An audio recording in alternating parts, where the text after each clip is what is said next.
responsibility to remember, stirs within us the resolve to remember, to engage, and to act.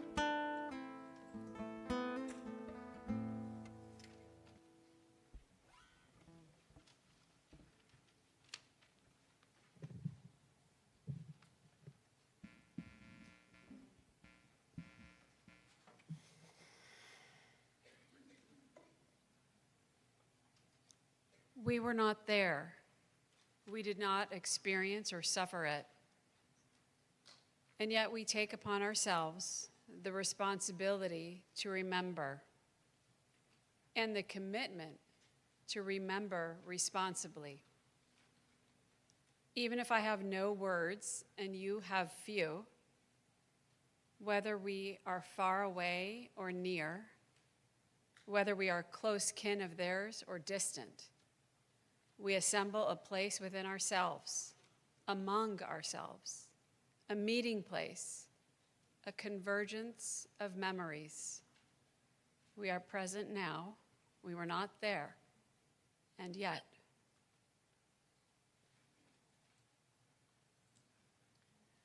Let us enter into this gathering to remember the Shoah that annihilated 1/3 of the Jewish people. 6 million women, men, and children. Let us recall the extermination decree against every Jew, wherever they may be, against every human being for being different. We are all survivors of the extermination decree. Let us remember the Jewish communities that were scattered, uprooted, and wiped out from east to west, north to south. Let us lament the murdered, light a candle in their memory. Let us confront, for at the entrance sin is crouching, and then and now. And against it, let us honor and exalt the dedication of those who fought in the struggle for human dignity of women, men, and children, and of the righteous among the nations. Let us praise the uprising of the survivors, the deported and the uprooted. And then let us reflect and ask ourselves, how should we regard our being here today? In a place where there is no humanity, strive to be human. Let us hold out our hands and rise up. Let this gathering be our remembrance and our responsibility.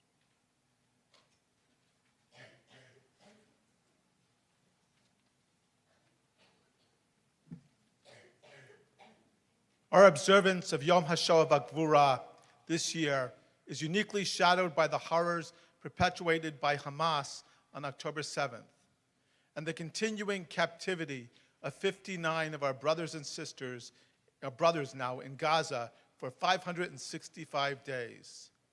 The images of returned hostages and the stories of their captivity and torture have awakened anew memories of the Holocaust and challenge us to uphold the promise of never again.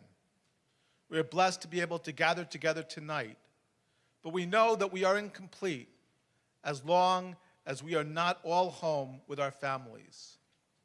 Let us join together in singing the ancient prayer Achenu, which expresses our solidarity with our brothers and sisters in distress and prays for them to be comforted, protected, and returned home.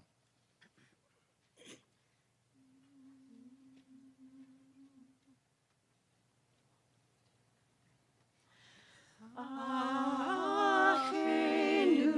kol Beit Yisrael, Achenu kol Beit Yisrael, Hanatunim b'tzara, b'tzara uvashivya, ha'omdim ben bayam uven bayabasha. Achenu kol Beit Yisrael, Achenu kol Beit Yisrael, Hanatunim b'tzara, b'tzara uvashivya, ha'omdim ben bayam uven bayabasha.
Remember, our gathering honors the dignity of the lives of Jews before the war. We choose not to focus solely on the distractions that followed, but to appreciate and celebrate the dignity, beauty, complexity, and creativity of their lives. The lives we remember span countries and continents, vocation and social class, and a range of religious and secular identities.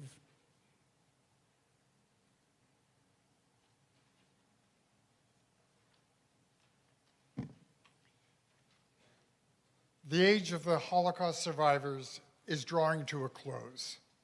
Before long, no one will be left to say, I was there, I saw, I remember what happened.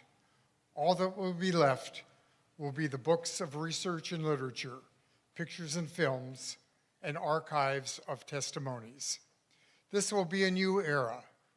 The dark inheritance of the Shoah that was so indelibly stamped on the survivors' souls and hearts will become a historical mission and responsibility imposed upon humanity to fill with content and substance.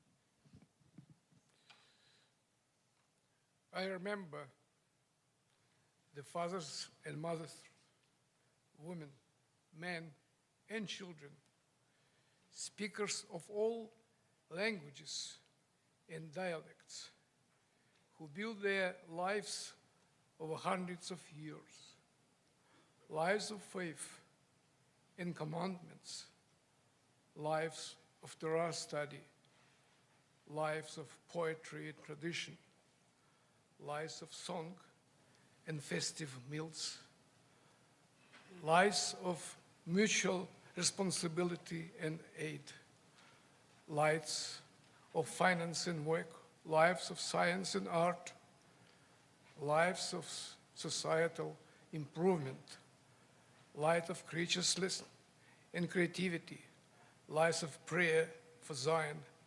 We remember their lives. They are pillars of our existence.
ושחוק קפה, הכל ישוב מהמצולות, צולת הכסף הלבן, נרות הלילה דחו, הידידות, האהבה, הנעורים שבאו פתע אל סופם, הנעורים שבאו פתע אל סופם.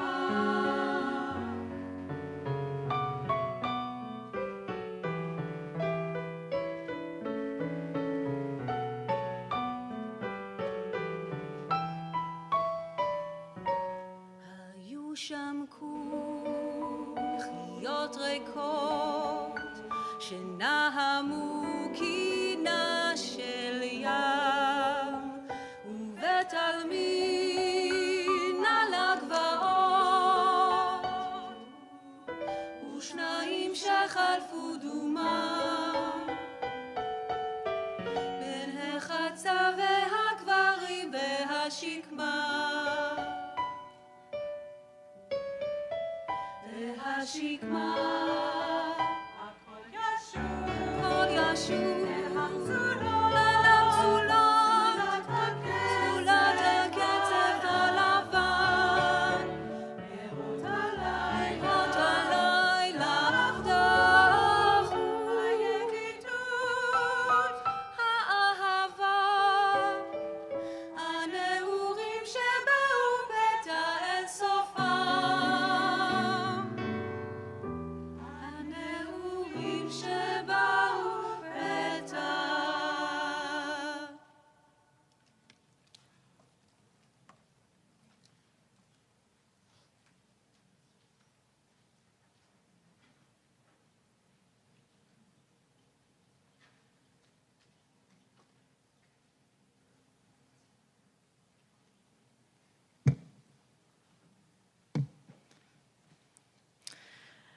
We're all gathered here tonight, and most of us are not Holocaust survivors, but we are all here to remember on Yom HaShoah, and we may have our own personal experiences.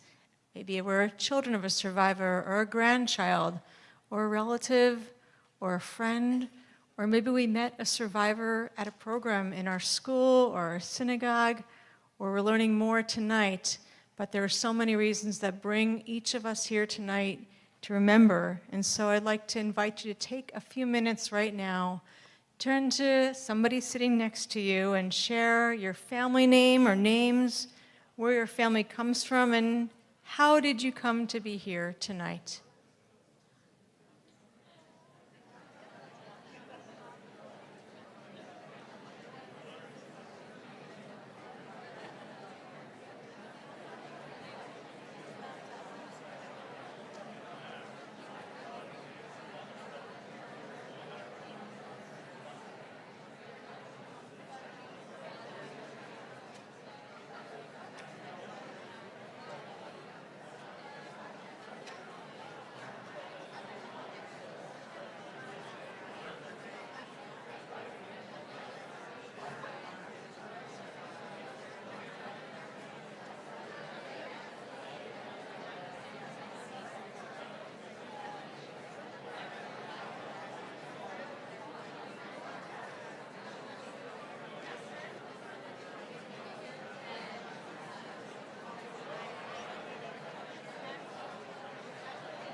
Thank you all for taking time.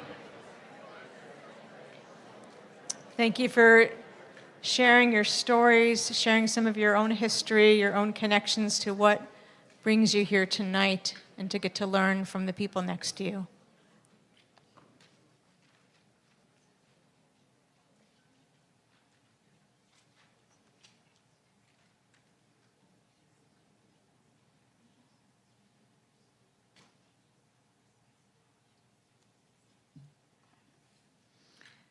I will remember the Jews in the diasporas, in their communities, from east to west, in Europe, on the shores of the Mediterranean, and throughout the Middle East, those who were destroyed and displaced. And I will remember the Jewish communities that stood beside their brethren in the days of destruction.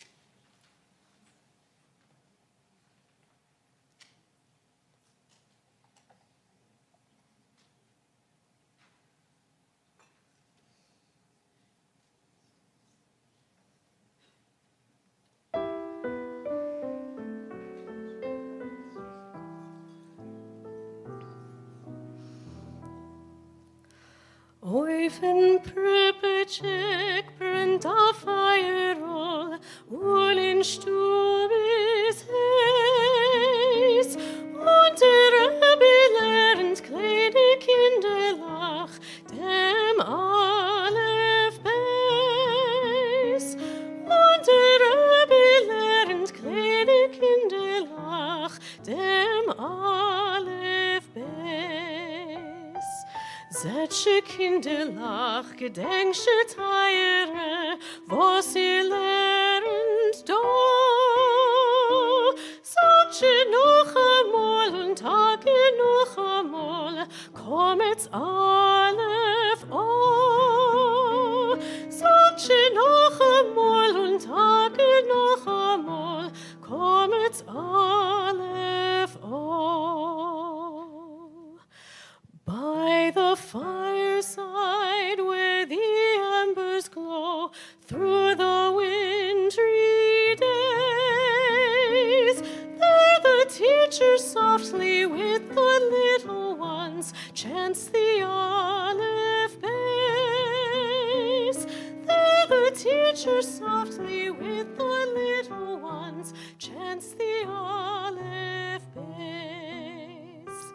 Learn your lessons well, remember, precious ones, the letters of our law. Chant them once again, and yet once again, Kometz Aleph O. Chant them once again, and yet once again, Kometz Aleph O.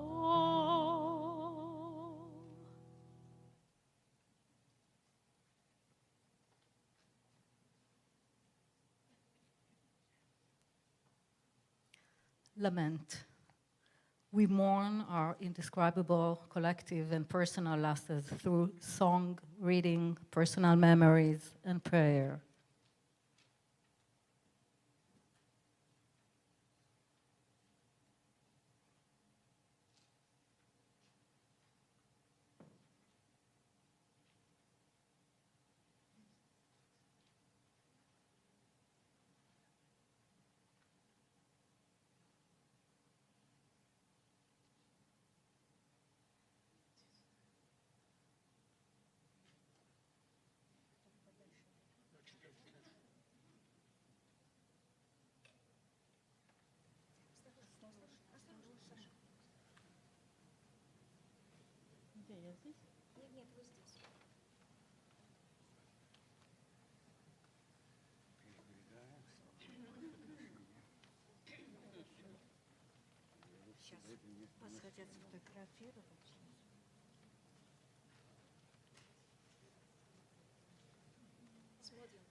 вашем будет мир. И на будни полные заботы, в жизни неустроенной такой, тонким слоем ляжет позолота, и наступит радость и покой.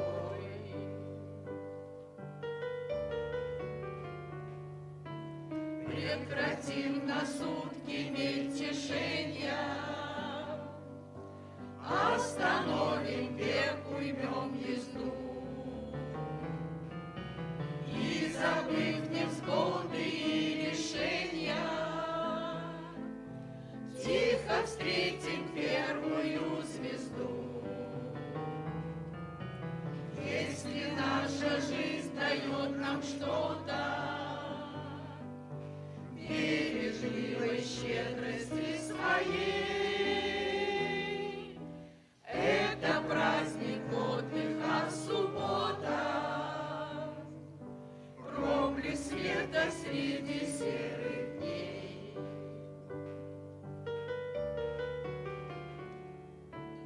Не нужны восторженные речи, не обильный многолюдный мир. Женщины, зажгите в доме свечи, пусть жилище вашем будет мир.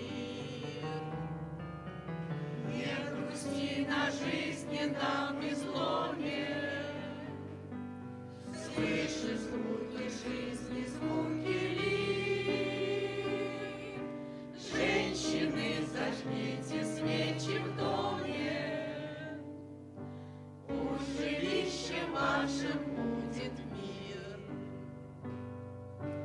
Женщины, зажгите свечи в доме, пусть жилище вашем будет мир.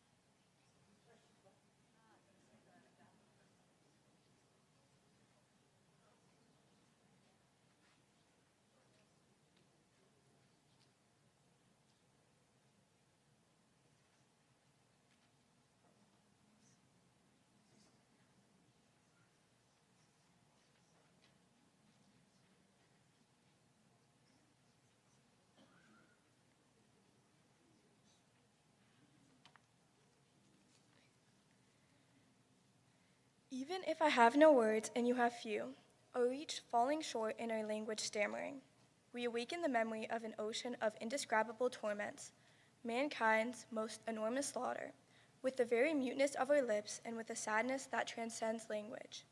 For these things I weep, for the parents who were murdered, for the brothers, the sisters, for the children who dreamed. For these things I weep, for the house that was destroyed, for the neighbors who betrayed, for the street from which they were driven, for the synagogues that were shattered, for the whole nation whose life was crushed. For these things I weep, for each person, their world, and their mystery, for their loves, their despairs, and their dreams, for their study, their deeds, and their pains, for their memories, their anger, and their laughter, for each person and their life.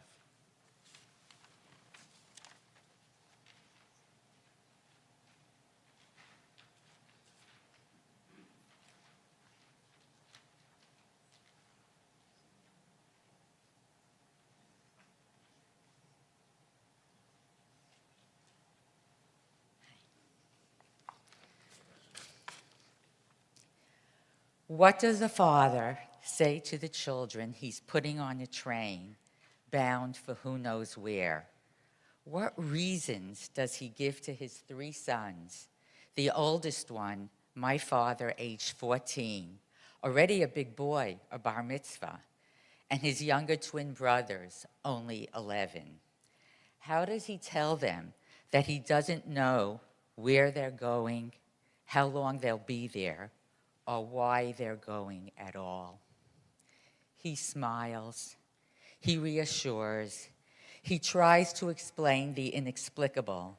He wraps his arms around them, then rests his hands on their heads, offering what he prays won't be his final bracha. The bravest, noblest gift he can give to his children is to send them away so they might live.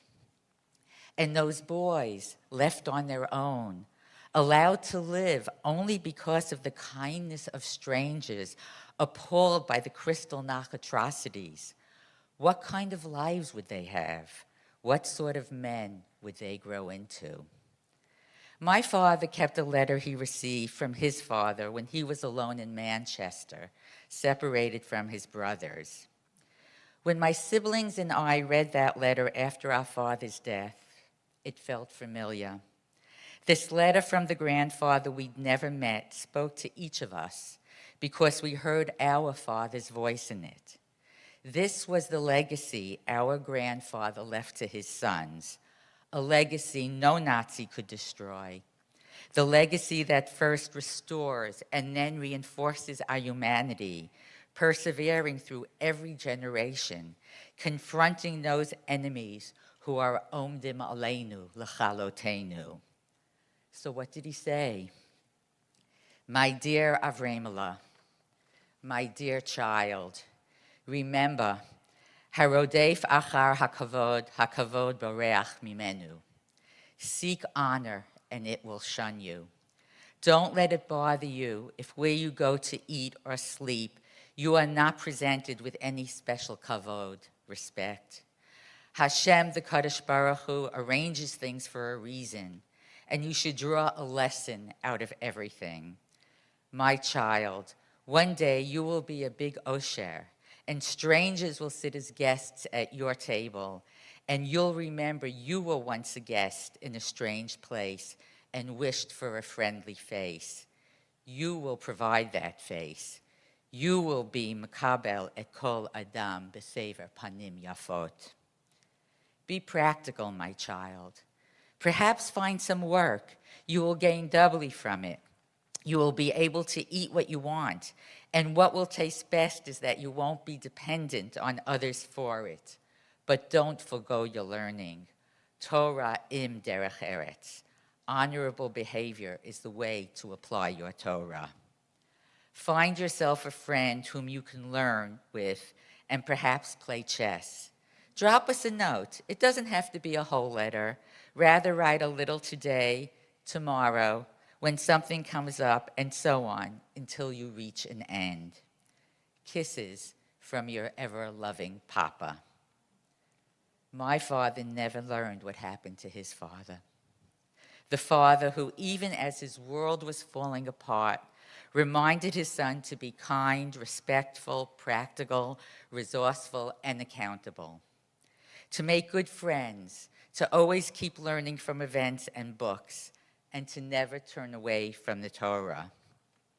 My father survived a year in Europe and miraculously made it to the United States, but without his brothers, when he was 15. A yeshiva took him in, where, in return for janitorial work, he was provided bed, board, and limudei kodesh. At 18, he was drafted into the U.S. Army and sent back to Europe to fight the very same Nazis he'd escaped 4 years earlier. In the Holocaust Memorial Museum in Washington, D.C., there's a picture of my father, Alfred Munheit, private first class, leading Kol Nidre services in 1945 Berlin. The picture shows an auditorium full of American service people, men and women so far from home, yet at home in their beliefs, in the belly of the beast, dedicated to their annihilation. Both my father's brothers and mother survived. One of the twins, my uncle Tuvia Munheit, moved to Palestine, where he became a bodyguard to Ben-Gurion in what was to become Israel. And yes, my parents' table was always full and open to all strangers, as my grandfather forecast. Those kids on the train had nothing and were going into a great nowhere. But their fathers imparted wisdom and courage, decency and humanity, provided the survival skills they needed. They prevailed, standing with their community, as we do today, raising our voices to remember, honor, and celebrate who we are, were, and always will be. Thank you.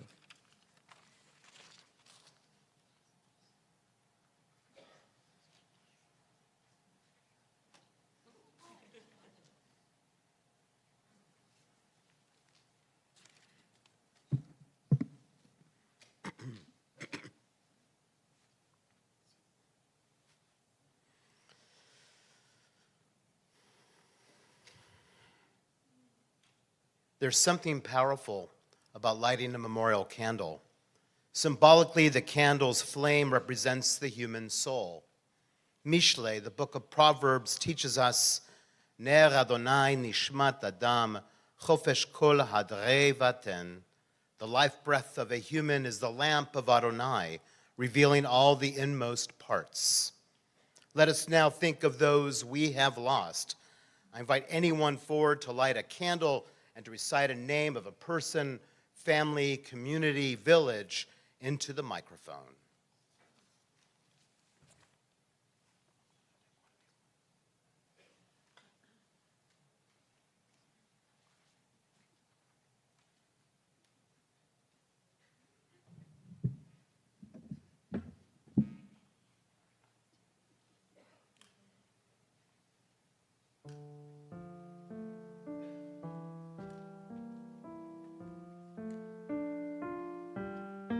Marcia Kruzman.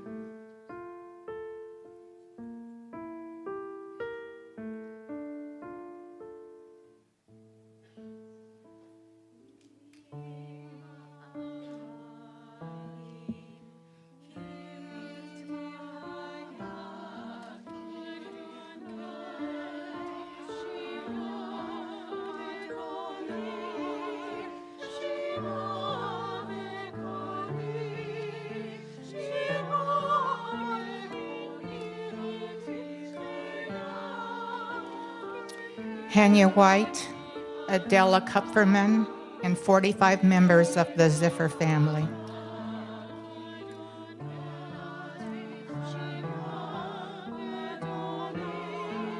The Hartman family, 199 people perished in Walbeck, Germany.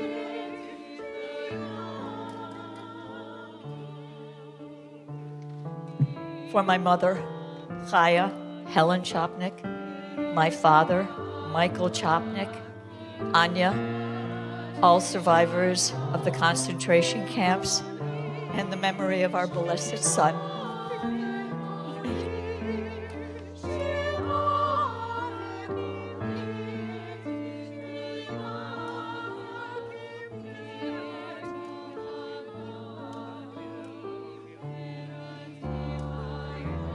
Deborah Topper, Avram Topper, my great-grandparents, Austria.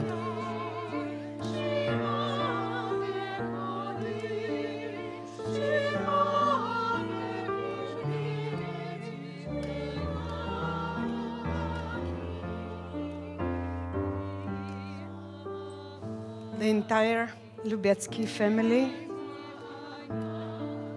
and from Ukraine, and also a little girl Malka from Borisov.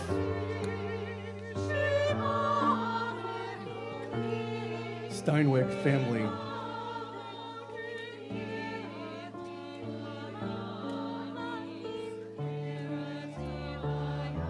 Henry Gage, my father, Francis Gage, my mother, my sister, Erica Gage.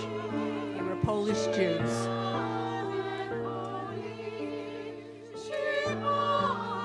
26038. My grandmother, Genya Gross, her entire family, my grandfather, Martin Gross, and the vast majority of his family.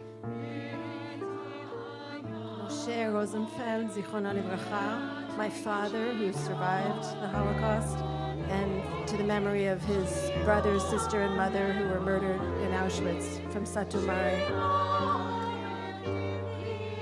Olga Rosenthal, Q.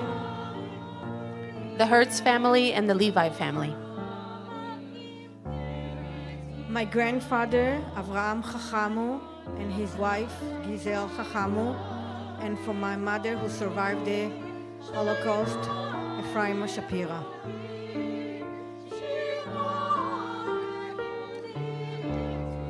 Motel Baznicki and his family. All the Steinberg family from Tarnów, Poland, and all the Holland family from Zawiercie, Poland. My mother, Regina Chilowitz from Notverna. My father, Abraham Chilowitz from Pilsno. And all the Chilowitz and Horowitz victims.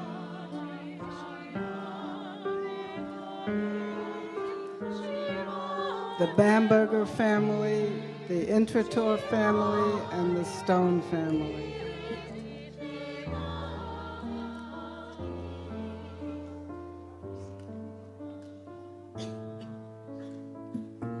My grandma, my grandpa, both of the side, from Lita and from Poland, and their children.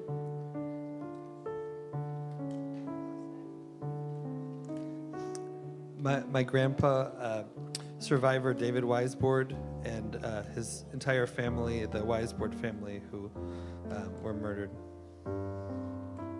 My grandfather's family, the whole Sapyros of Vilna, Lithuania, and my grandmother, the Boxer family from Shepetovka, Ukraine. Also my husband's grandmother, all from Romania. My mother's brothers, Nahum Weisberg and Mordechai Weisberg, both of Lumja, Poland.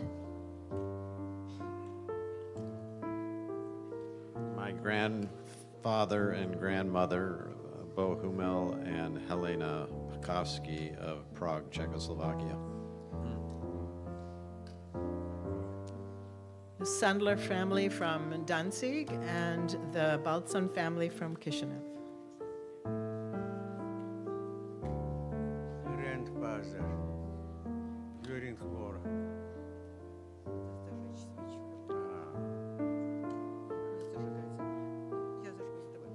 Grandmother Bjorn.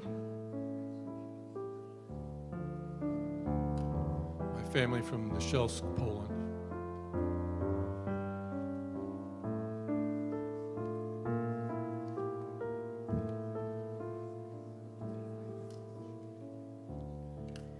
My grandparents, David and Rosa Boraikis, whom I never knew.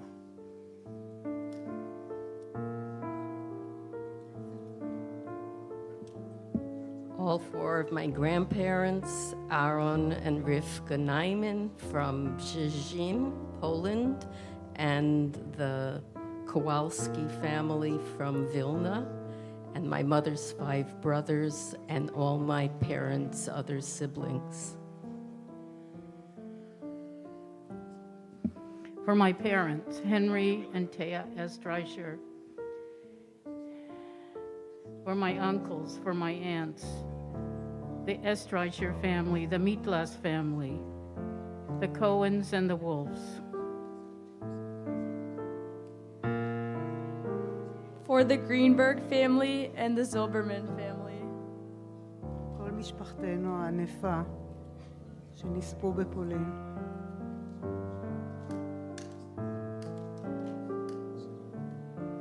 Yosef Krupkin, Samuel Krupkin, Yefim Aranovich.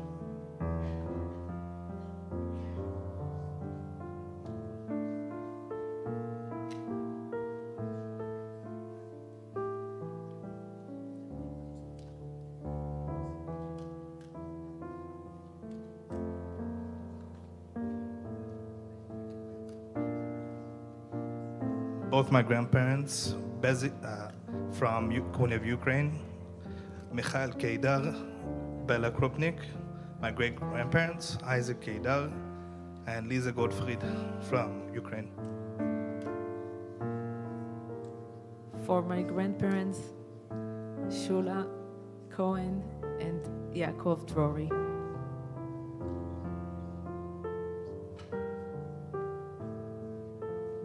For my grand aunt, Bася Finkelman, Izyaslav, Ukraine. For my mother, Misha Nudler, who was from Zaremby, Kolschern in Poland. She made it through the Holocaust. And my father, Harold Nudler, they met in a displaced persons camp, and the whole Olshok and Nudler families.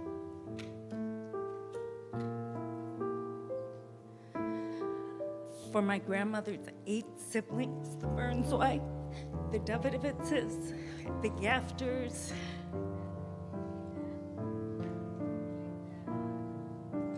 For my great-grandfather, 2 great aunts, and a great uncle, the whole Lazarovich family. לכל משפחות שטיין מאוסטריה, גונר מאוקראין, גבר ופיש מהונגריה.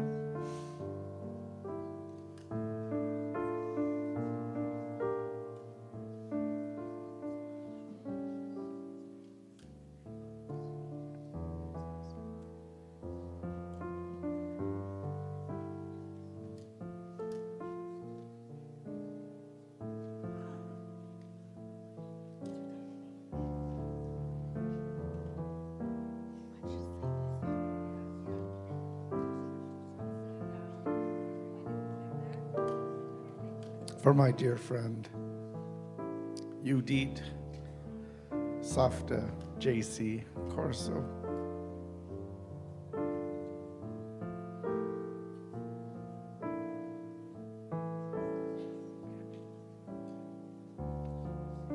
From my father's family in Hungary, the Lervy and Klein family.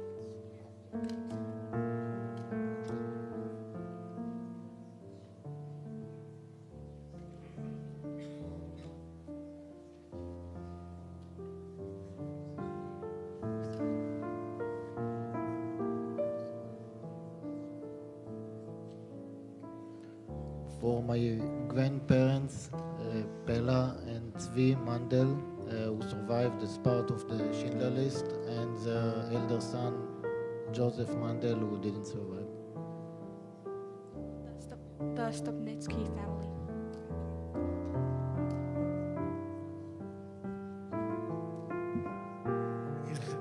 Two grandfather is dying.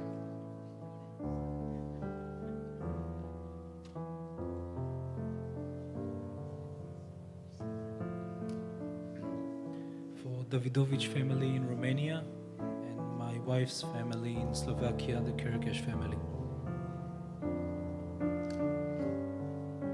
For the Simitz family in Lithuania.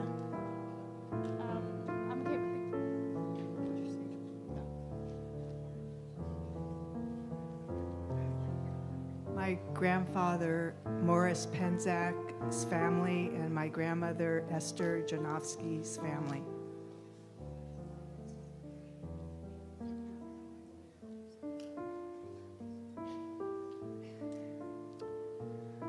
My grandfather's family and grandmothers from Budapest, Katzberg and Pekel.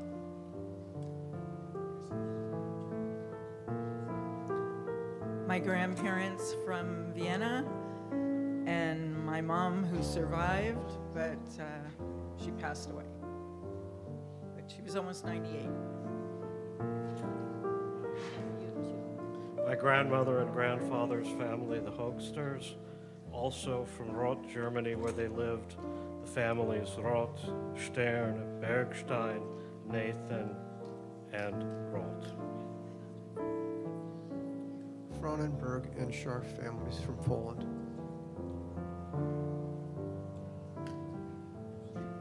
The whole Kravitz family, the whole Levitsky family, and the whole Jewish community of Taranov, Ukraine.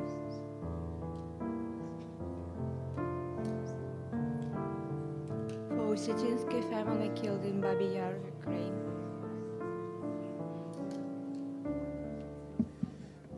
Members of my family and members of the Magata village in Poland. Albert Silberstein of Satomari of Eisenach, Germany.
We invite you to rise if you're able.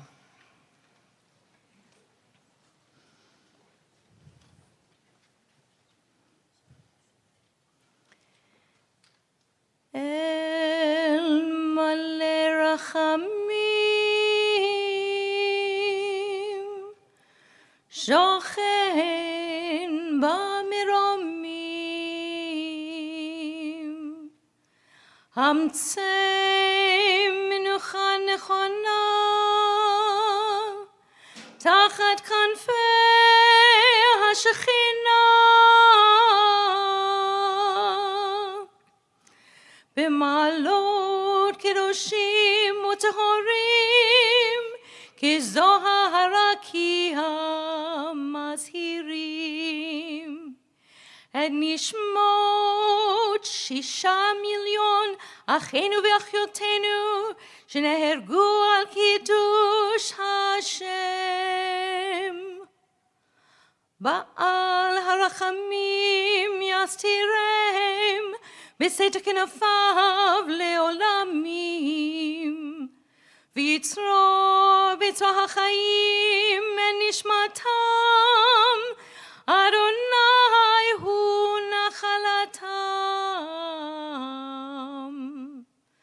וינוחו בשלום על משכבם, ונאמר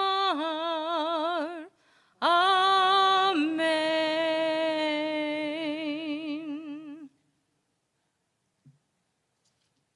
God, full of mercy, you who dwell in the heights, shelter them beneath the wings of your presence, high among the holy and the pure, who shine like the brilliant heavens. Shelter them. Shelter the souls of our sisters and brothers of the house of Israel who were slaughtered in the Shoah. Small children, women, men, strangled, suffocated, burned to ash. They revered your name. Their souls passed into your care. Let Eden be their resting place. Master of mercy, drape them and keep them forever in your protecting presence. Bind their souls to the living and to life. God, you are their inheritance. Where they rest, ease them with peace, and we say, Amen.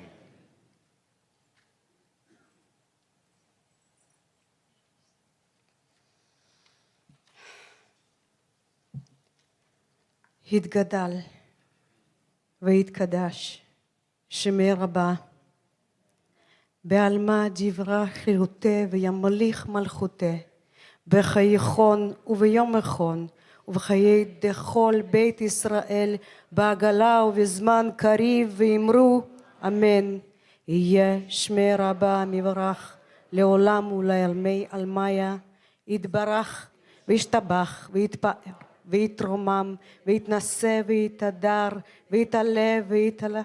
שמי דקודשה בריחו לעילה מן כל ברכתה ושירתה, תושבחתה ונחמתה, דאמירן בעלמה ואמרו אמן. יהיה שלמה רבה מן שמיה, וחיים עלינו ועל כל ישראל, ואמרו אמן. עושה שלום במרומיו, הוא יעשה שלום עלינו ועל כל ישראל, ואמרו אמן.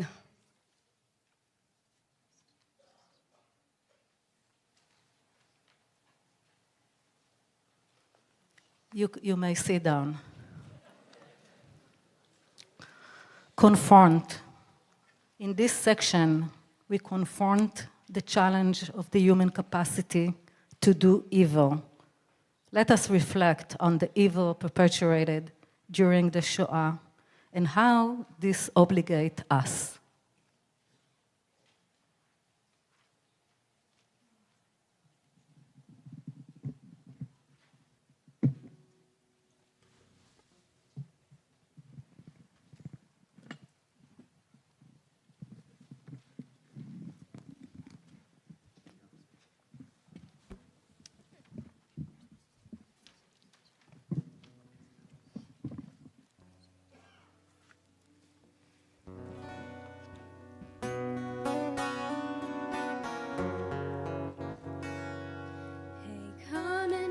Tobacco, come buy my saccharin.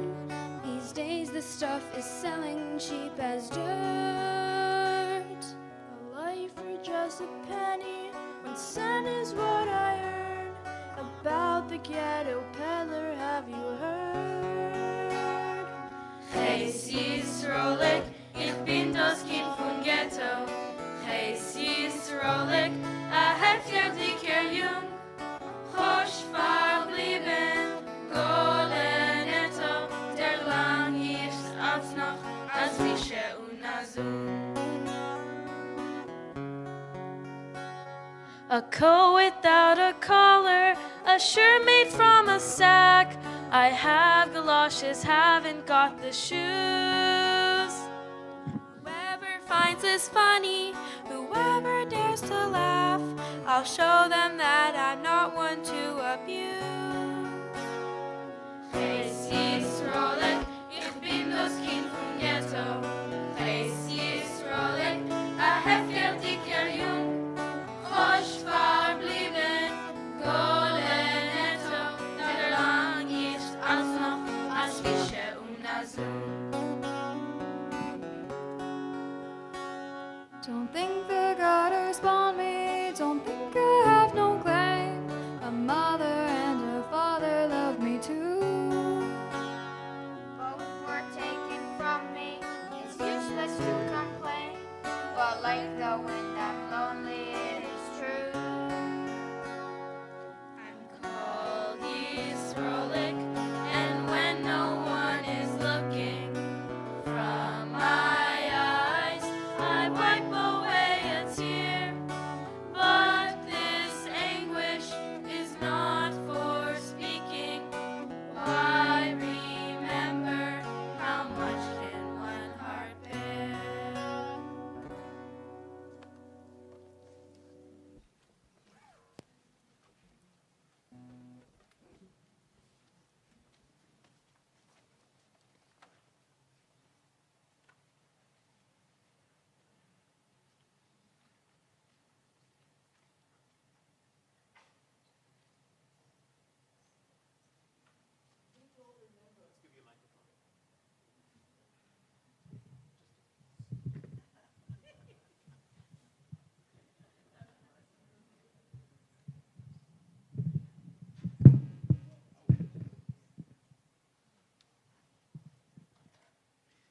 will remember. We will remember the power of evil to spread terror, then and now. Its ability to disguise itself and slip into our souls, with or without our knowledge.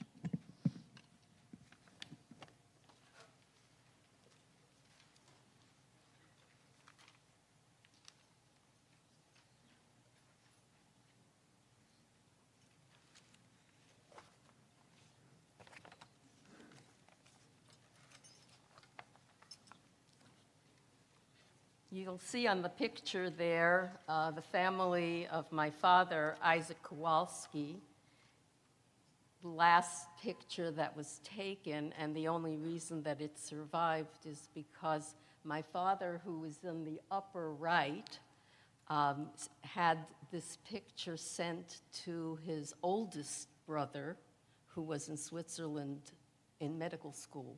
And so this is why this is the only picture that survived from before the Holocaust. My father used to love to tell us this story. There are 3 brothers, and they were all home births in the same house in Vilna, Poland, in Vilna, Lithuania, or Russia. They each had a different birth certificate: Russian, Lithuanian, and Polish. So the Kowalski family in Vilna had one of the largest Hebrew printing presses in Eastern Europe. They published the daily newspaper, Die Zeit, the Times, and the weekly Unser Wort, Our Word. They also published in Polish and Russian. They put out, this Vilna Almanac was put out in 1939, a few months before the war broke out, and it was my father's, who was the youngest of the children, his first initiative in the family business. A few almanacs were distributed, and then the war broke out, and he found a copy in Germany after the war, and with the support of the Vorwärts, the Yiddish-speaking paper in New York, he reprinted the book in 1992. When the war broke out, the family was sent to one of the 2 Vilna ghettos. And my father helped form a resistance movement within the ghetto that through tunnels allowed the partisans to transfer between their base in the Rudniki forest, I know I'm mispronouncing that, and the large ghetto. His was one of 4 predominantly Jewish partisan groups operating in the broader Soviet partisan network. My father, who may be the bravest man I've ever known, who had been shot and suffered many tortures, would describe to my brothers and me that he still sees the rat's eyes that glistened in the tunnels as he moved from between the 2 locations. In the center there, I'm sorry for the quality of the picture. It's actually a picture from a book. We don't have the real picture anymore. My father is the partisan on the extreme right of this picture. Also noteworthy and seated beside my father is Abba Kovner. He was a poet who helped found the United Partisan Organization and led the unit that they both were in called the Avengers.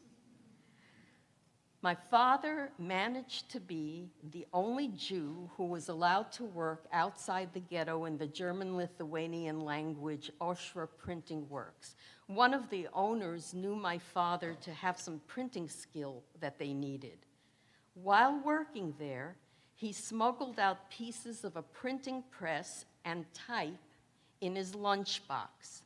And just like in the movies, another partisan would secretly exchange identical lunchboxes with him when my dad ate outside the building. Eventually, my father established 2 printing presses.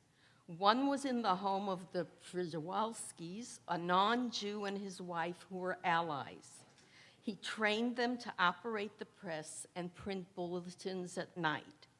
They were published in Polish, Lithuanian, and German to demoralize the German soldiers. Isaac then set up a second reserve press in case the first one would be confiscated.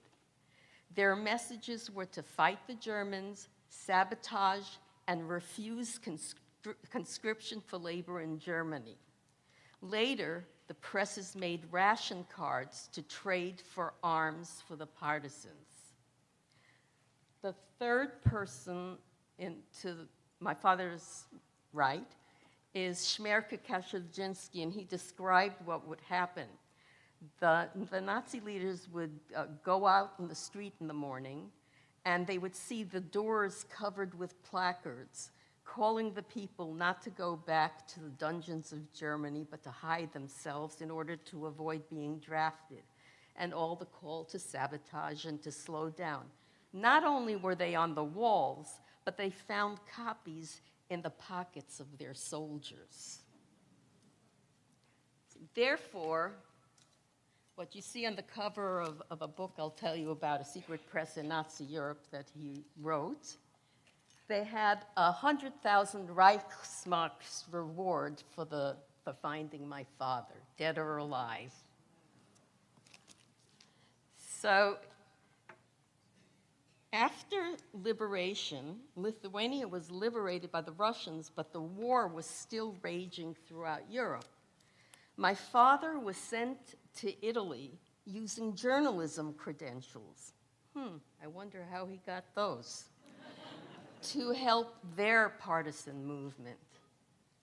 In 1948, he married my mother after they met in a displaced persons camp in Stockholm, Sweden. They had a baby boy in Paris who died after 8 hours. I was born in Germany.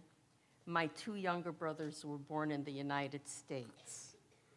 In 1953, Isaac wrote his first telling of the story of the secret press in this Yiddish book, Die geheime Druckerei von jüdischer Untergrund in Litauen und Weißrussland, the secret press from the Jewish underground in Lithuania and White Russia. In 1969, he wrote this book, which became 2 editions, and then later on in paperback. He was he was on a mission, as you can see. And the reason he was on this mission is, if you can have one takeaway for my presentation tonight, it's that Isaac's greatest pain after the loss of nearly all his family and friends was the persistent trope that Jews went like sheep to the slaughter. That wasn't Isaac Kowalski's war. He spent all the years and beyond with resistance fighters, many of whom paid with their lives while performing acts of bravery. Isaac was the only survivor from his family, except for the doctor in Switzerland who had the good fortune to be in school there. So this pained him so greatly that he spent the balance of his life telling not just his story of resistance, but Jewish resistance throughout Europe. And he put out 4 volumes. I only brought one. This is volume 3. 4 volumes of the Anthology of Armed Jewish Resistance. He told the story of all the resistance, practically, it seemed to me, in Europe.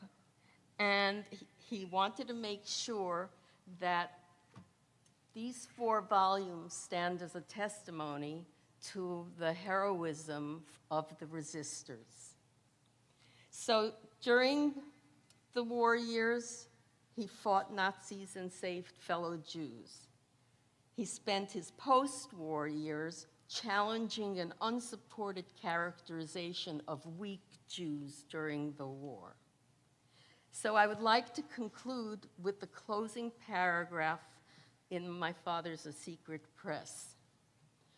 All this is told without any intention of glorifying militarism or making a cult of the partisan movement. I am against the methods of the partisans in peacetime. Pope Julius III, from 1487 to 1555, once said, "Learn, my son, with how little wisdom the world is governed." My father continues, "Too often it is ruled by the sword, by force, and not by reason. These ideas are found in the Bible, whose ancient teachings against war should be hearkened to by the leaders of the nations. Let us listen to the voice of reason and get out of the business of war, of killing each other.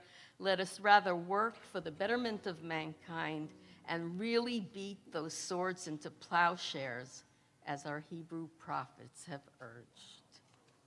Thank you.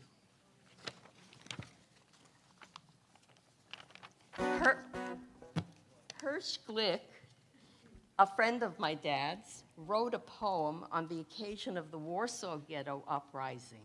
The poem was set to music, and the Vilna partisans adopted it. Since then, it has become an anthem for resistance fighters. I will attempt to sing the first verse in Yiddish, so you're welcome to sing along with me. And then we're going to sing, Jamie's going to help sing in Hebrew, and we're all going to sing we're all going to sing, hopefully, the English together.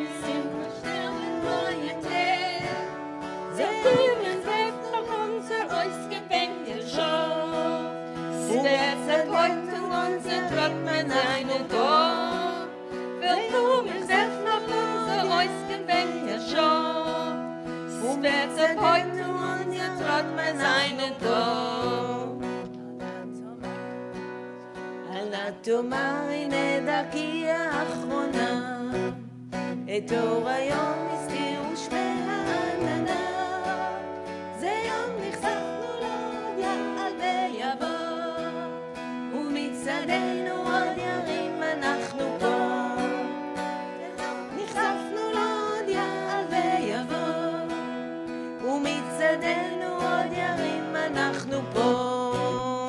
Never say that you're going your last way, although the sky is blue with red early days. Our promised hour, we know it will soon appear. Our marching steps ring out as they say we are here. Our promised hour, we know it will soon appear. Our marching steps ring out and we say we are here.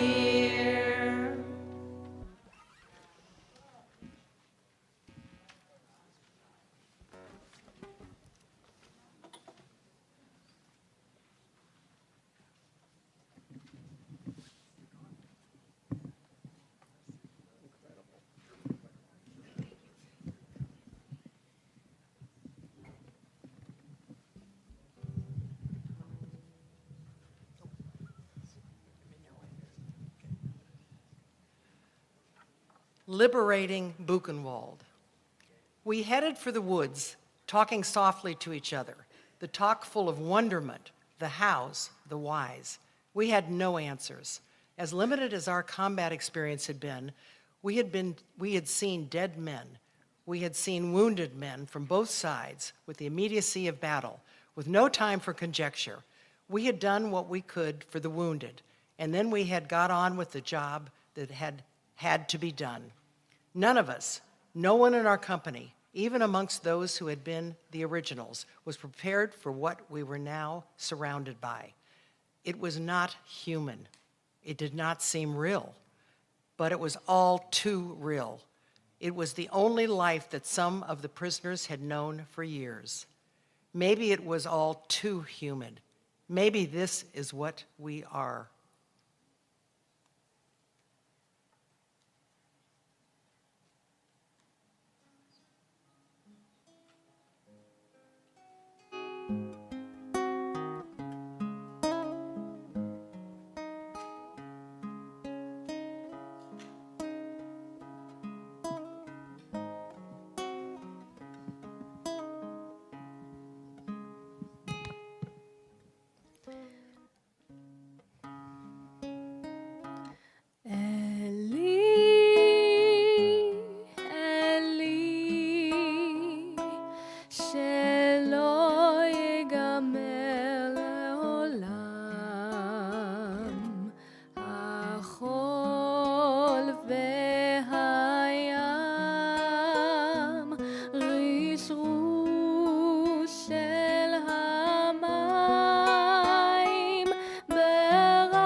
והים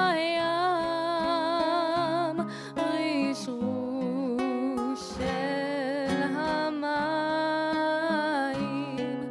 ברק השמיים תפילת האדם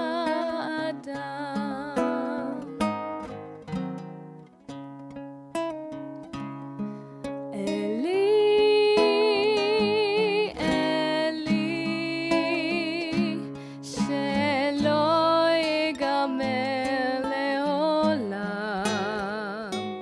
החול והים רשרוש של המים ברק השמיים תפילת האדם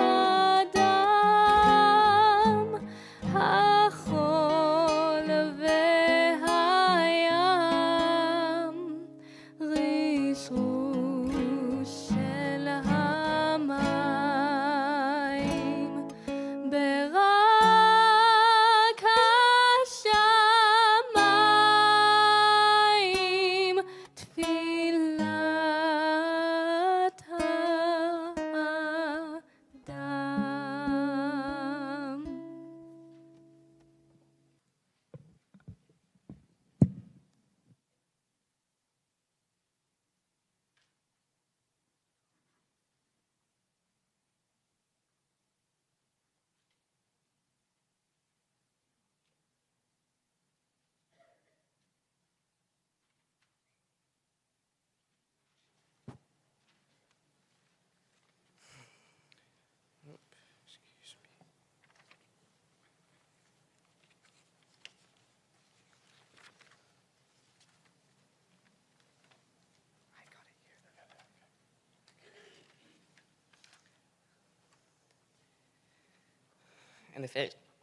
In the face of evil, cruelty, murder, destruction, and erasure, and in a moment of absolute powerlessness, something incredible happened.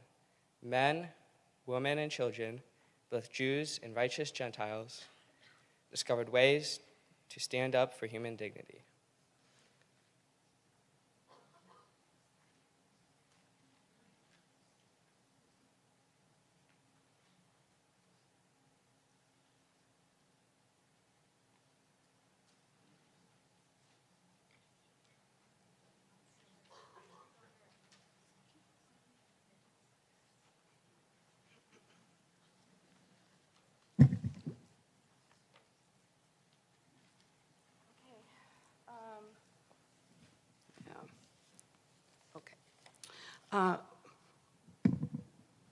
Okay.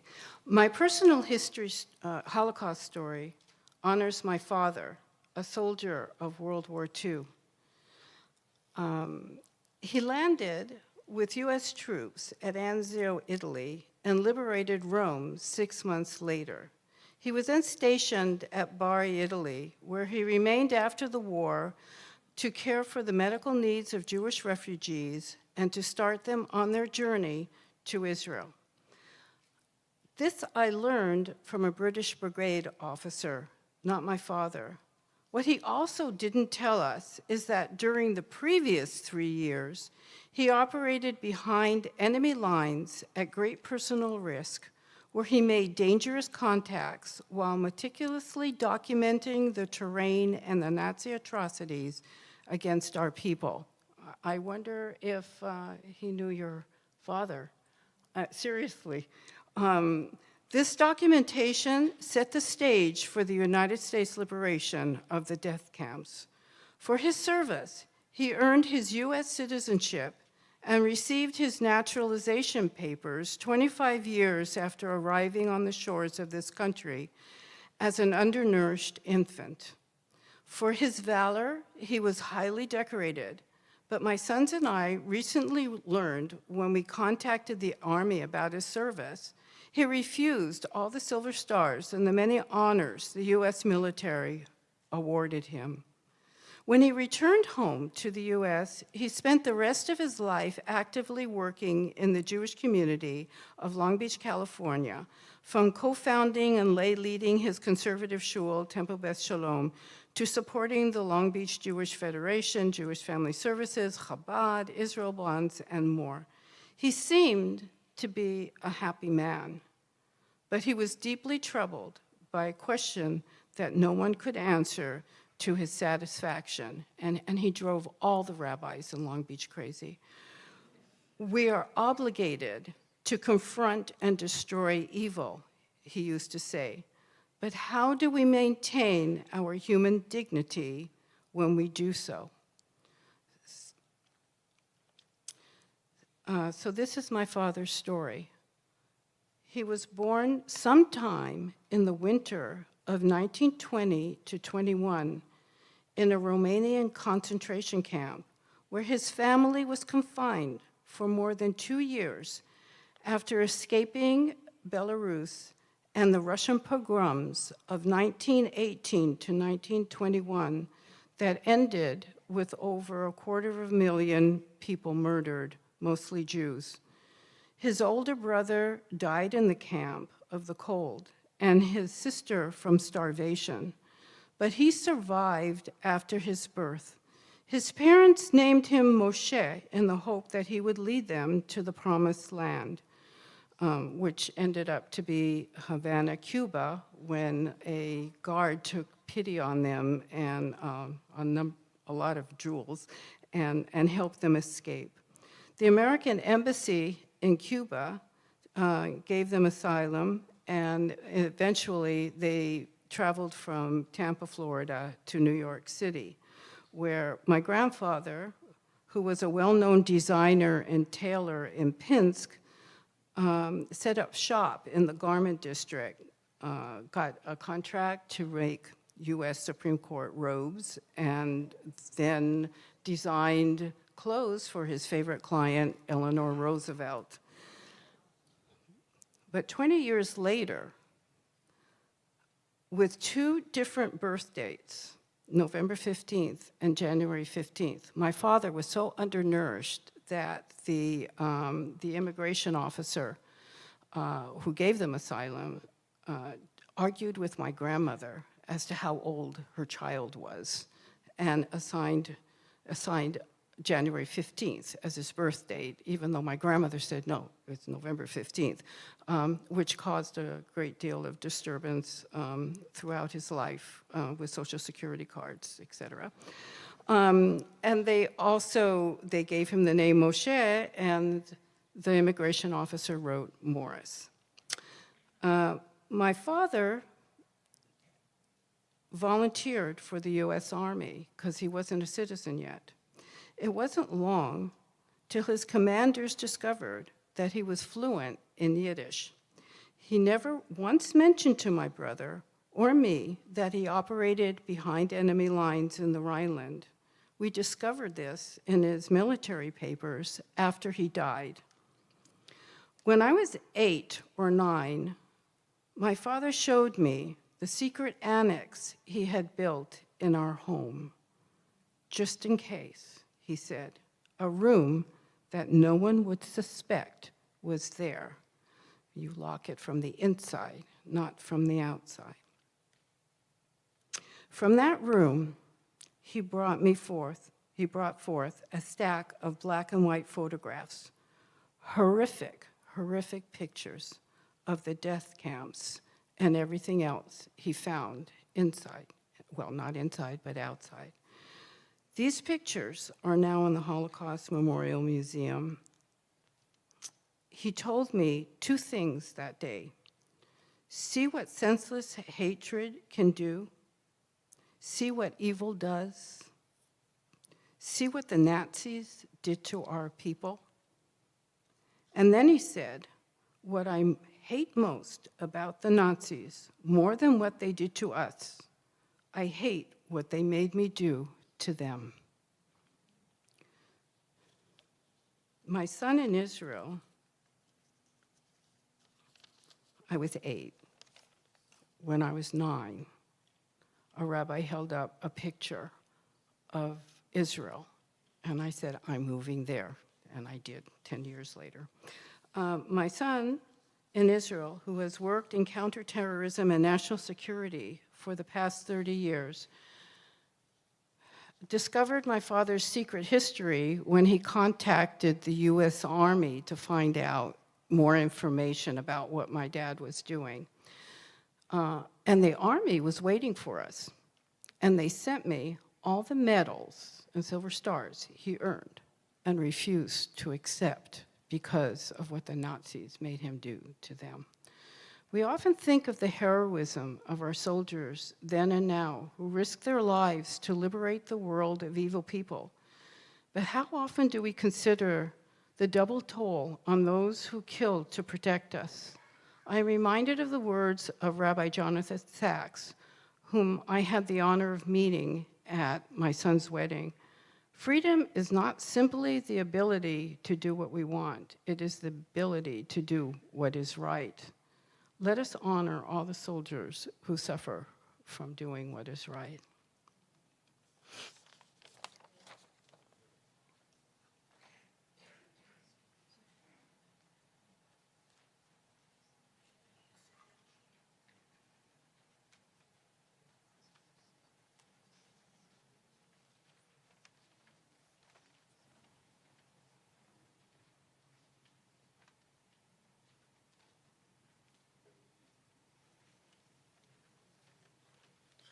מי האיש ששמר על צלמו גם שהפכוהו לאבק? אב ששלח את ביתו לחיים, אם ששלחה את בנה, נכדה שנאבקה על חיי סבתא, ואדם שאחז ביד זר. מי האישה והאיש שאחזו בנשק, וכתבו את שורת החירות בדברי הימים? ומי האיש שקיים תלמודו אסור בתפילין? מי האישה שחילקה תעודות מזויפות, ומי שהגניב גבולות?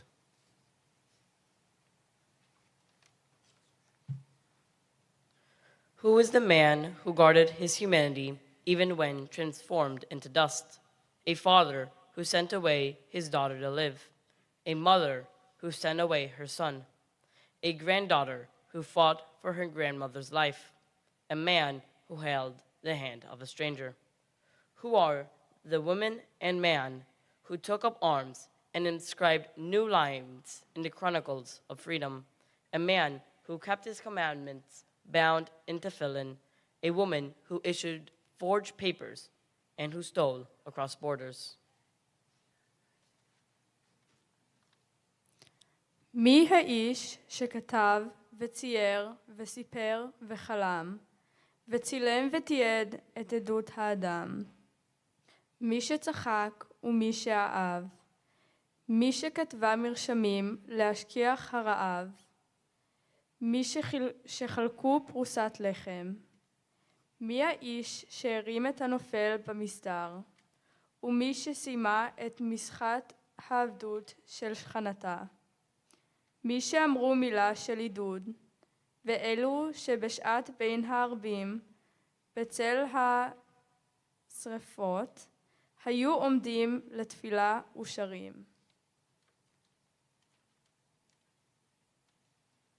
Who is the one who wrote, painted, told stories, and dreamed, and who photographed and documented human testimony, the one who laughed and the one who loved, the woman who scribbled recipes to make the hunger subside, and those who shared a slice of bread? Who is the man who lifted the collapse during roll call, the woman who completed the forced labor of her sister, those who shared a word of encouragement, and those who, at twilight, under the shadow of the crematorium pillar of smoke, stood in prayer and song?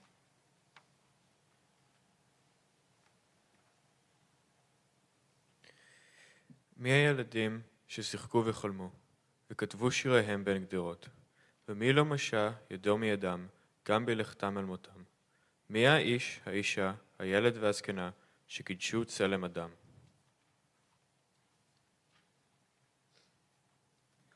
Who were the children who played and dreamed, and who wrote their poems between the fences, and those who never lost hold of their little hands, even as they walked to their death? Who is the man, the woman, the child, and the elder, who sanctified the image of humankind?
Remember, people of Israel, the righteous Gentiles who placed their own lives in danger for the sake of our persecuted and tortured brothers and sisters during the Shoah from 1939 to 1945,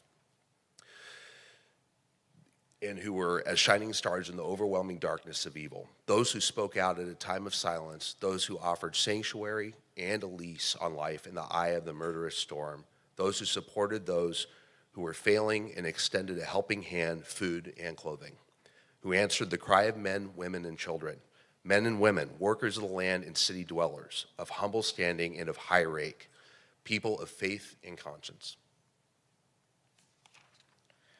In the very valley of the shadow of death, these men and women stood by our people, and from the fiery inferno they saved the few and the many.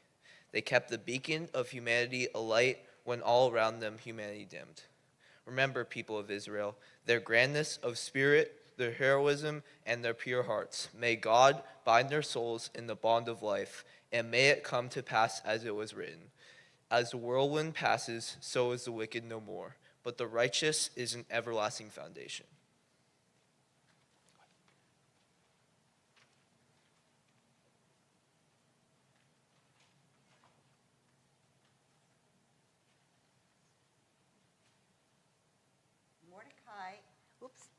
Do it this way. Mordecai Anna-Elowitz, last letter. Mordecai Anna-Elowitz was born in 1919 and he died in 1943. He was a commander in the Jewish Fighters Organization in the Warsaw Ghetto Uprising. Anna-Elowitz was killed in May of 1943 in a battle with the Nazis in the ghetto, becoming a symbol of Jewish resistance in the Shoah. This letter is a call from the ghetto to the people in the outside world. It is impossible to put into words what we have been through. One thing is clear: what happened exceeded our boldest dreams. I feel that great things are happening, and what we dare do is of great, enormous importance. It is impossible to describe the conditions under which the Jews of the ghetto are now living. Only a few will be able to hold out. The remainder will die sooner or later. Their fate is decided.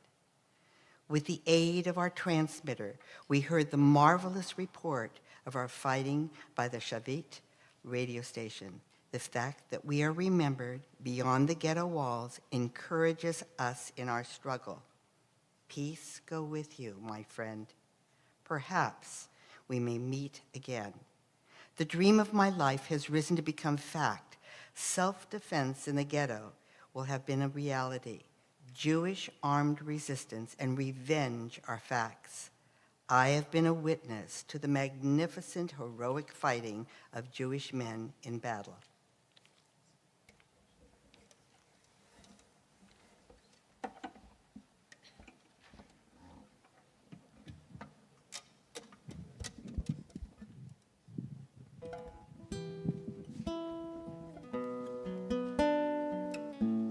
Please stand.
Two elements.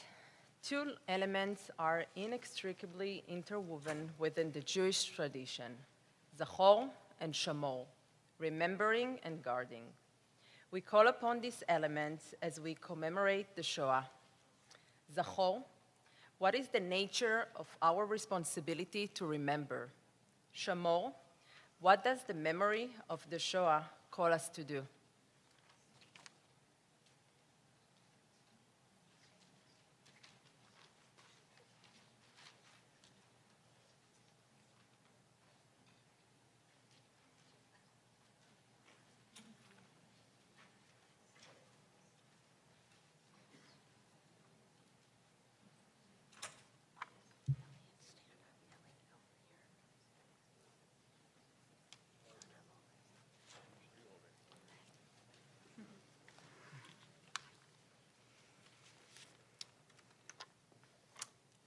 In the 1920s, Minyan Lilat Hatzedek.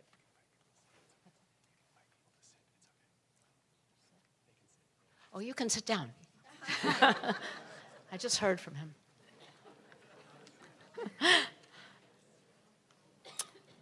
Thank you for standing, though. I really appreciate it. In the 1920s, Minyan Lilat Hatzedek, a Jewish charitable organization in Ostrów, Poland, commissioned a brand new Torah and looked forward to loving and learning from it for generations. But in the early 1940s, their lives and dreams were shattered. The Jewish community of Ostrów was decimated. Families were separated and sent to places unknown. They feared they would never return. Would anyone remember them? What would happen to their Torah? Fast forward to 2004. The Nazis were defeated 60 years ago. Although 6 million Jewish souls perished, a Jewish state is thriving in our historic homeland. Teenagers from the United States and worldwide make an annual pilgrimage to honor the dead and celebrate the living. That year, 2004, Bonnie Slavitt and I accompanied adults and teens from the western states on the March of the Living. She's sitting right there. 2 of those former teens stand before you, Elliot Fine and Ilana Nankin.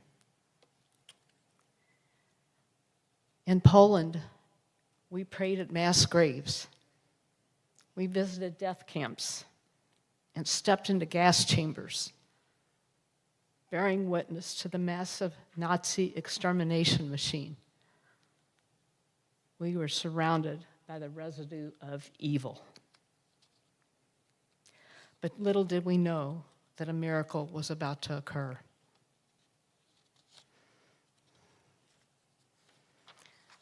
After leaving the camps, survivor Lou Dunst and San Diego staff member Brian Marcus visited an Warsaw antique shop where they discovered 2 badly damaged Torahs on a dusty table being disrespected.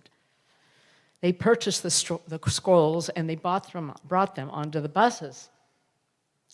I remember very vividly Lou Dunst's expression of love, of gratefulness to be holding this survivor.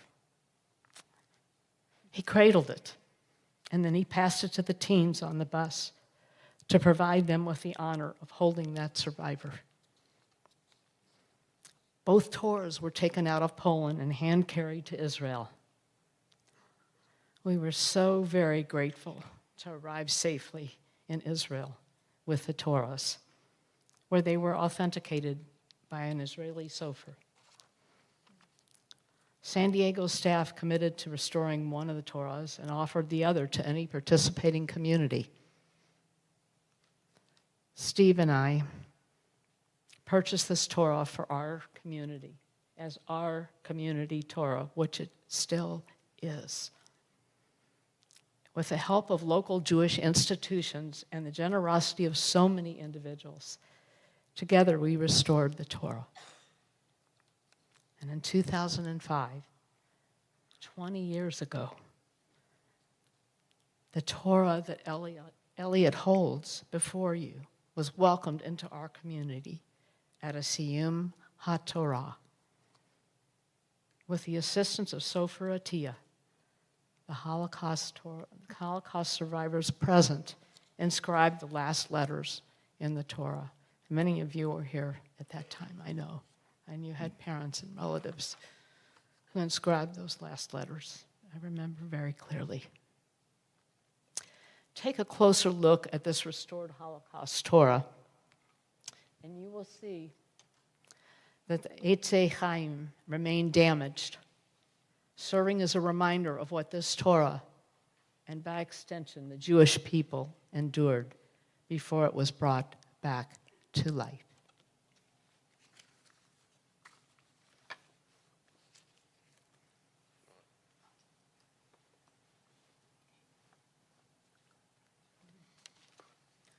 Thank you, Helene, for your truly powerful words. And thank you to everybody here today, united in remembrance on this important day of reflection.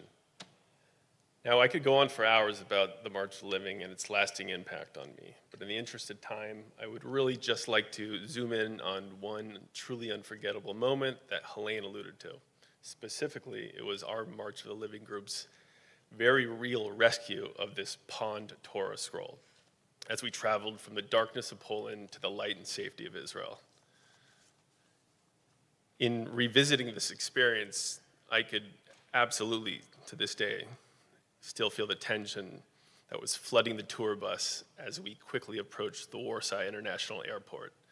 In those final moments before disembarking at the curb, we carefully decided to wrap the Torah, both of the Torahs, in the talit that my father had insisted I bring along, almost as if he knew it would serve a greater purpose, before gently tucking the damaged scrolls into a large duffel bag concealed beneath books and other paper trip materials.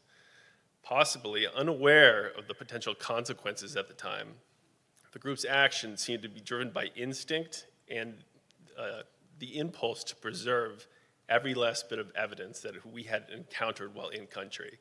You see, in Poland, it's not only illegal to publicly suggest the country's complicity during the Holocaust, it's also very illegal to remove historical artifacts such as Torah scrolls. Though many of these laws have been decriminalized over the years, I can assure you all that back when Helene, Alana, and I were gearing up to drop off our bags for security inspection back in 2004, removing such artifacts was still very much a criminal offense. And just like that, one by one, as our bags rolled past airport security and into the X-ray scanners, a real calm seemed to settle over the group. No nods, no winks, just a shared instinct to protect something far greater than ourselves. We weren't illegally smuggling out historical artifacts. We were rescuing an actual material memory, a sacred Torah, and returning it to its rightful home after surviving the darkest chapter of modern Jewish history. I hope you can all imagine the sigh of relief as we collected our bags without incident, I might add, and made our way up to the airport's terminal for a flight to Israel. This time, it was a group of Jews leaving Poland not empty-handed, but carrying the one sacred object that literally was designed to ensure the continuity of all Jewish peoples from generation to generation. If the March of the Living trip taught me anything worthy of sharing today, 20 years later, on Yom HaShoah, it is that the Jewish people are not victims. We are survivors, and Jewish survival depends on Jewish pride, Jewish learning, and Jewish strength. Thank you. Thank you so much, Elliot and Helene. So beautiful.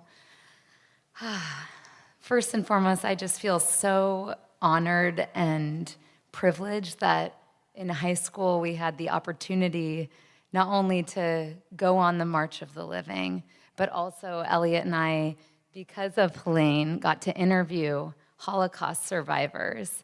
And to my complete surprise, The Holocaust survivor that I interviewed sat next to me today, and I had no idea that you would be here. So Tamar, I love you and thank you so much for making such a huge impact on my life through your story and your love.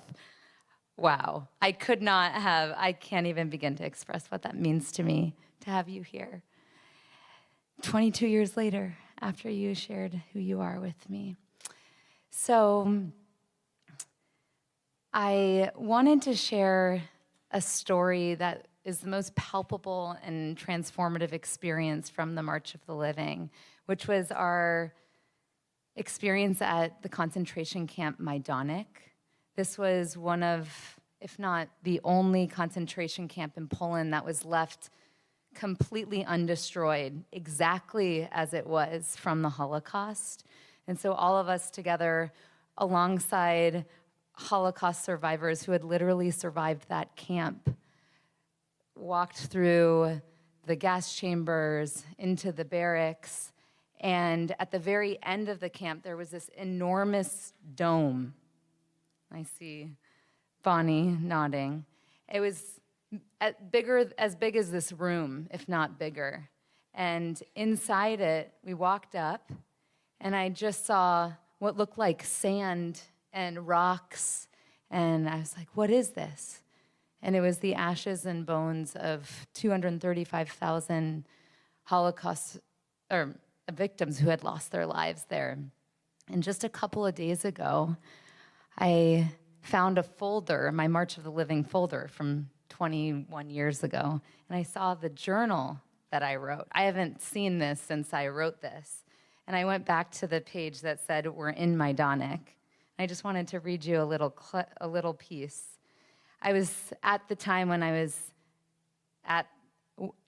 seeing that whole scene, I was right next to a Holocaust survivor who was 88 years old at the time named Hannah, and she was on our bus. And I wrote, "I sit here crying by Hannah, uncontrollable cry that I have never felt before, as I stare straight into an unimaginable pile of ashes of innocent Jews. I can't believe this has happened. Torture, brutality, inhumanity. What in the world? Why? The pile is so large, so gray, so deadly, and looks like a brown-gray sand with small and large pieces of leftover bones of 235,000 people, smart people, nice people, innocent people, Jewish people, and above all, victims. They were my brothers and sisters, relatives and friends, everything broken, everything burned into ashes, our history torn into pieces, but yet we still remain. We are still here. The Jewish light still shines and forever will. Although the torture and inhumane brutality existed in the past, we still remain strong and forever. Forever a people, forever believers, and forever friends." And in that moment, as I was so emotional and so upset, I felt, put your hand on my shoulder, I felt a hand on my shoulder like this, and I turned, and it was Hannah, the Holocaust survivor. And she looked me in the eyes and she said, "Ilana," and I was like, she was smiling. I was like, "Why are you smiling?" She's like, "Ilana, I see that you're crying, but I am smiling because this is our past." And she pointed to the ashes, literally, of her family. "And you are our future." And as a 16-year-old hearing that, I mean, I literally think about that every single day, and it has completely shaped who I am, why I want to make positive change in the world, and has really given me a sense of responsibility to carry forth not only the stories that I've been privileged enough to hear from the Holocaust survivors, but also now as a mom of a 1-year-old and a 3-year-old, I know they won't have the privilege of being able to hear your story tomorrow. Well, I'm going to make them hear your story. But I now feel like in our generation, we're so lucky to be able to be that close to it, to understand. And now it's our responsibility to be able to tell the stories that they will unfortunately not have the ability to hear firsthand. So that's my experience, and thank you so much, Helene, for making it possible. Lou Dunst once said, Holocaust survivor who is no longer living, I'm sad to say. His quote was, "We restore the Torah, and the Torah restores the Jewish people from generation to generation." Thank you.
The Talmud teaches us, לפיכך נברא אדם יחיד, ללמדך שכל המאבד נפש אחת מישראל, מלא עליו הכתוב כאילו איבד עולם מלא. וכל המקיים נפש אחת מישראל, מלא עליו הכתוב כאילו קיים עולם מלא.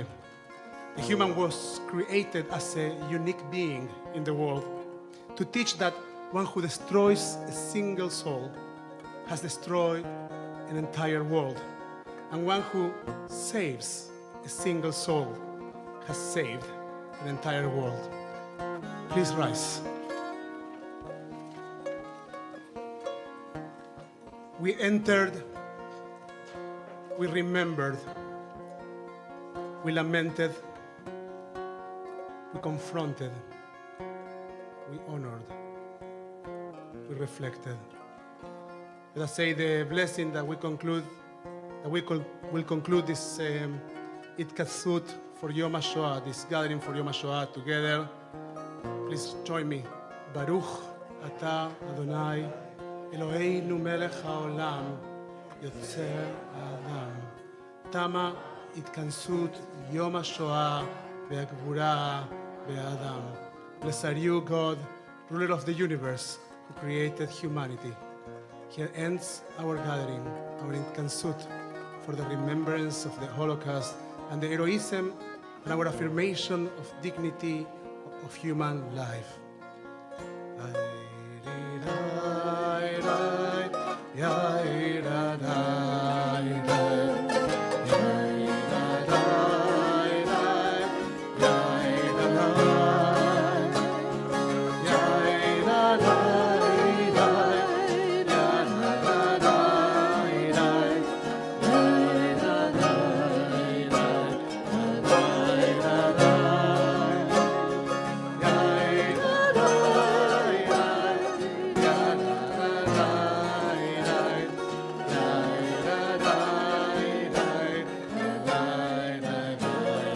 La